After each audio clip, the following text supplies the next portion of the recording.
ही अपमाने सुनी मुनि बचनों।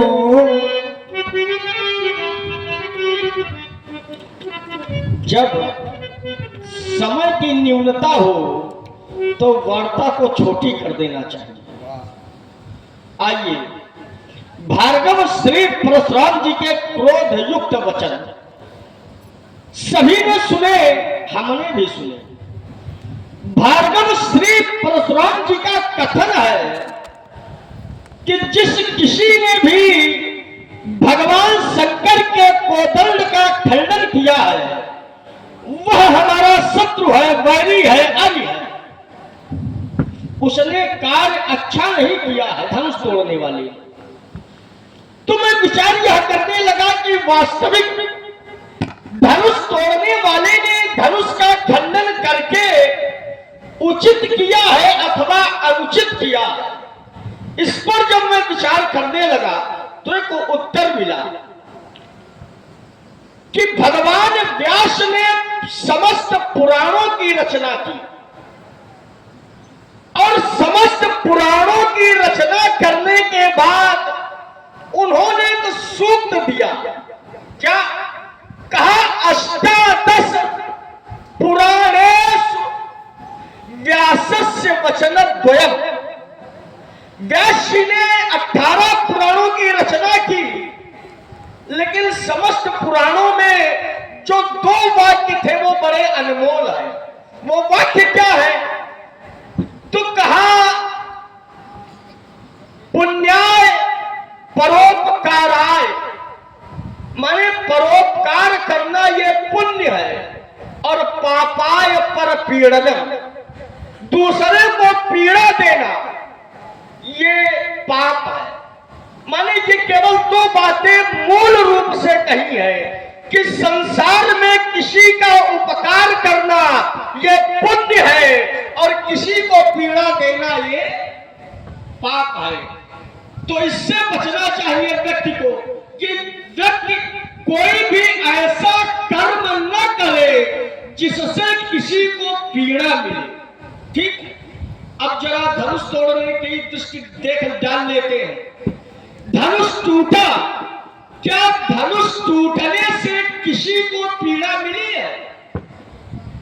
भाई वाक्य यह है कि किसी को पीड़ा देना यह पाप है और ये कार्य अनुचित तब माना जाएगा जब इस कार्य से किसी को पीड़ा मिली हो। है कोई ऐसा व्यक्ति जो ये हाथ मांगे कह दे कि नहीं धनुष टूटने से हमें पीड़ा मिली है कोई समाज में ऐसा?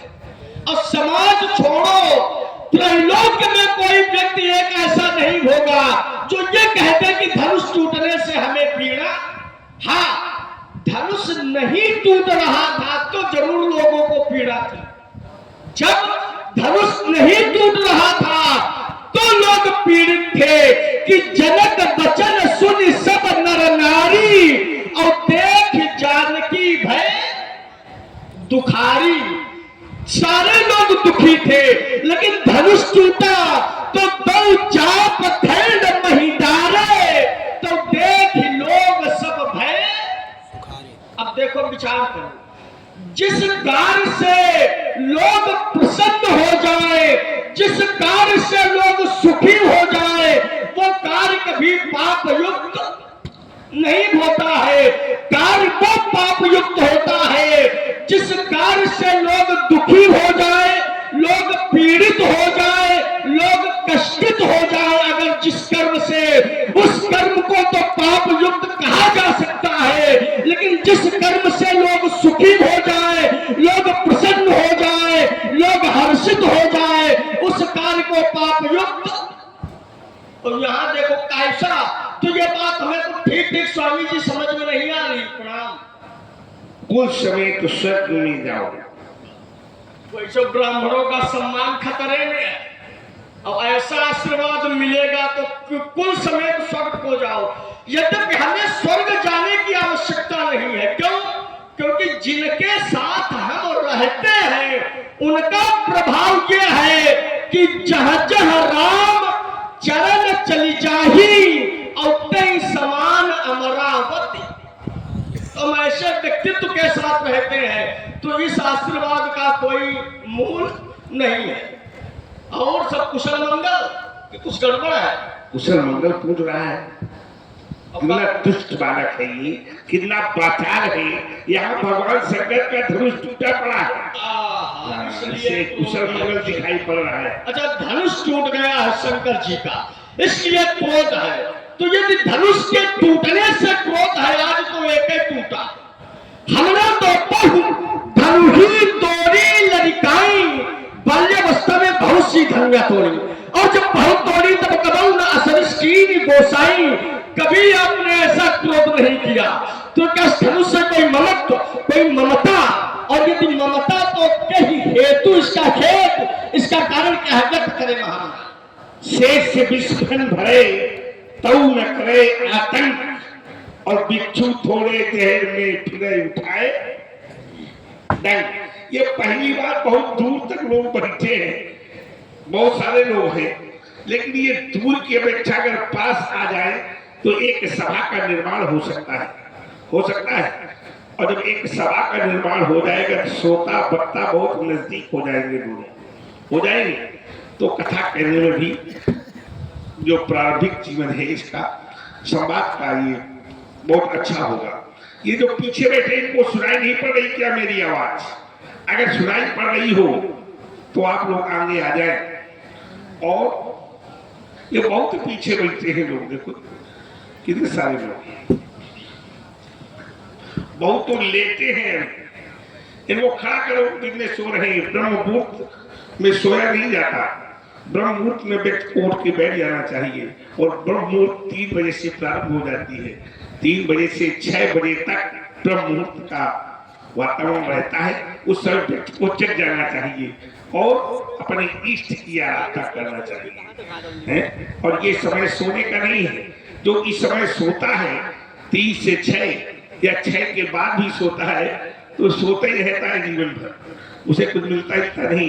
देखो बाबा जी आपके पीछे जो है सो रहे 2-3 को जगाओ तो घर में सो जाकर यहाँ नहीं सो रहे, यहाँ का वातावरण ठीक हो। चलो, जहां से लक्ष्मण प्रारंभ हुआ था वहीं से मैं आरंभ हो रहा हूं। इसने कहा कि जो है यहाँ धनुष 2 प्रकार के व्यास जी ने बिंदु दिए, एक तो पुण्य और एक परोपकार। ठीक है, परोपकार करना अच्छी बात है, लेकिन अपराधी के साथ परोपकार करना क्या अच्छी बात है क्या? अपराधी के साथ अगर परोपकार करेंगे, पुण्य करेंगे, तो अपराधी तो डूबेगा, साथ में आपको भी लेकर डूब जाएगा। क्यों? क्योंकि अपराधी को शरण देना भी अपराध है। अपराधी को शरण देना क्या है? अपराध है। और अगर परोपकार ही करना है तो ऐसा परोपकार करो कि किया जाए कर्म और किया हुआ कर्म बन जाए धर्म, किया जाए कर्म बन जाए धर्म। पहली बात तो कर्म क्या है और धर्म क्या है, इसे समझ लेना चाहिए। कर्म वह है जो अपने लिए किया जाए, कर्म क्या है? जो अपने लिए किया जाए वो कर्म है, और जो परहित किया जाए, दूसरे के लिए किया जाए, वो धर्म है। किया जाए कर्म, जैसे ये यज्ञ करवाई जा रही है, यज्ञ की जा रही है या करवाई जा रही है, की जा रही है यज्ञ, क्या है? कर्म है। लेकिन जो इसका फल है वो कर्म नहीं है, वो धर्म है। तो परोपकार की पहले परिभाषा ठीक से समझो। परोपकार कहाँ करना चाहिए और कहाँ नहीं करना चाहिए। केवल कोई सिद्धांत को लेकर किसी वस्तु को जोड़ना उचित नहीं होगा। या धनुष टूटा है, ये धनुष भगवान शंकर का था, और जब चपरासी की रक्षा के लिए धनुष का निर्माण किया गया तो 3 धनुष बने, 3, और तीनों धनुष दिव्य थे। एक का नाम था अजगो, एक का नाम था सारंग, और एक का नाम था गांडीव, और एक अस्त्र का निर्माण हुआ जिसका नाम था वज्र। अब शस्त्र और अस्त्र 2 बातें हैं। ये है शस्त्र, धनुष क्या है? शस्त्र है, और वो अस्त्र भी है और शस्त्र भी है, तो उसको समझना चाहिए। आज को त्रिलोक की रक्षा के लिए इसका निर्माण किया गया था, तो क्या एक बेटी के विवाह में इसका तोड़वा देना उचित होगा? अगर इसी प्रकार के आयुध हमारे देश के तोड़े जाते रहे तो सीमाओं की रक्षा किससे होगी? किससे होगी? दिव्य धनुष कितने हैं? एक तो तोड़ी डाले और बचे दुई। अगर इस प्रकार से दिव्य धनुषों की को तोड़ते गए तो देश की सीमाओं की रक्षा कैसे होगी? लक्ष्मण बताएगा कैसे होगी देश की सीमाओं की रक्षा। आगे चलो। कह रहा था कि बौद्ध धनुष तोड़ी लड़काई, ज्यादा हम लंबा विषय नहीं बनाएंगे इसको। बौद्ध धनुष तोड़ी लड़काई तो हमने असली स्कीम घुसाई, कहता बहुत सारे धनुषों का हमने खंडन किया। इससे पहले इसने कहा था महात्मा प्राप्त, तो हमने कहा कुल समेत स्वर्ग में जाओ, तो बोला स्वर्ग में जाने की आवश्यकता उनको होती है जिसके साथ में रहता हूं। उनके पैर अक्षरों पर जाने से अमरावती का निर्माण हो जाता है। जहां जहां राम चरण चले जाई तेई समान अमरावती, मतलब अमरावती से अच्छा हो जाता है। मैंने अमरावती की बातें नहीं की है, हमने किसकी बात की है? स्वर्ग की बात की है। स्वर्ग और अमरावती में अंतर है, इसको समझो तुम। हाँ, स्वर्ग क्या है और अमरावती इसको पढ़ना, तो फिर हमें बताना स्वर्ग क्या है और अमरावती क्या है। बात खेत की हो रही, उत्तर खलियान का हो रहा है, बात बनी नहीं। फिर मैंने स्वर्ग की बात की थी, तुम्हारा उत्तर ये आना चाहिए था जननी जन्मभूमि स्वर्गा तभी गिरियसी, ये उत्तर होना चाहिए। जननी और जन्मभूमि स्वर्ग से भी बढ़कर होती है, शास्त्र कहता है। उत्तर ये होना चाहिए था। उत्तर अमरावती से नहीं बनेगा, यहां से उत्तर बनेगा जननी जन्मभूमि स्वर्ग तक गिरियसी, उत्तर बन गया। जननी और जन्मभूमि स्वर्ग से भी बढ़कर है, हम इस बात को स्वीकार करते हैं हृदय से। लेकिन हमने स्वर्ग में जाने की बात इसलिए कही थी कि तुम्हारे कर्म स्वर्ग में जाने के योग्य है नहीं, लेकिन मैं तुमको भेज रहा था, तुम नहीं जा रहे हो, ये तुम्हारी इच्छा है। तुम कह रहे थे बहुधर्मी तोरी लड़काई कबहू ने असली स्कीम घुसाई। मैंने बाल्यावस्था में बहुत सारे धनुषों का खंडन किया। अरे धनुषों का खंडन किया होगा, अच्छा ऐसे धनुष का खंडन किया है कैसे? अगर ऐसे धनुष का खंडन किया है तो यहाँ एक धनुष टूटा है, एक नया करके दे रहा हूँ। यहाँ एक धनुष टूटा है और एक धनुष टूटा तो क्या हुआ? टूट ही धन भयो विवाह, एक धनुष टूटा एक विवाह हो गया। और ये कह रहा है बहु धनुष तोड़ी लड़काई। हमने बहुत धनुष तोड़े हैं, तो इसके कितने विवाह हुए पूछो जरा। उत्तर है अगर ऐसे धनुष तोड़े हैं तो बहुत धनुष तोड़ी लड़काई। फिर लड़काई कितने वर्ष की होती है? 5 वर्ष की। और 5 वर्ष का बालक अपने वस्त्र उतार दे, मिट्टी में लेट जाए, मिट्टी से सना हुआ बालक अपने पिता के पास पहुंचे तो क्या पिताजी उसे मारेंगे? क्या पिताजी उसे मारेंगे? नहीं मारेंगे। क्यों नहीं मारेंगे? बालक 5 वर्ष का है, बालक अबोध है, बालक नहीं जानता है कि मुझे क्या करना चाहिए और क्या नहीं करना चाहिए। बालक की मिट्टी को पिताजी झाड़ देंगे और चाहे जितने अच्छे कपड़े पहने हो, बालक को उठा करके अपनी गोद में बैठा लेंगे। लेकिन वह बालक कहाँ गया? इधर रहो, भागने तो नहीं हो।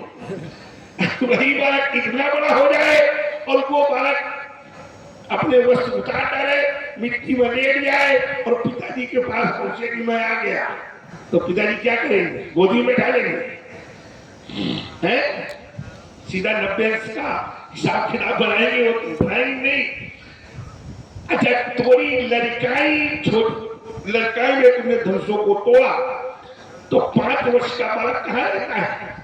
5 वर्ष का बालक अपने घर में रहता है। और 5 वर्ष का बालक जब घर में रहता है तो तुमको खूब धनुष बनाओ, खूब धनुष तोड़ाओ, अपने घर का चूल्हा फोड़ाओ, तो अपने घर में आग लगा दो। उससे क्या मतलब?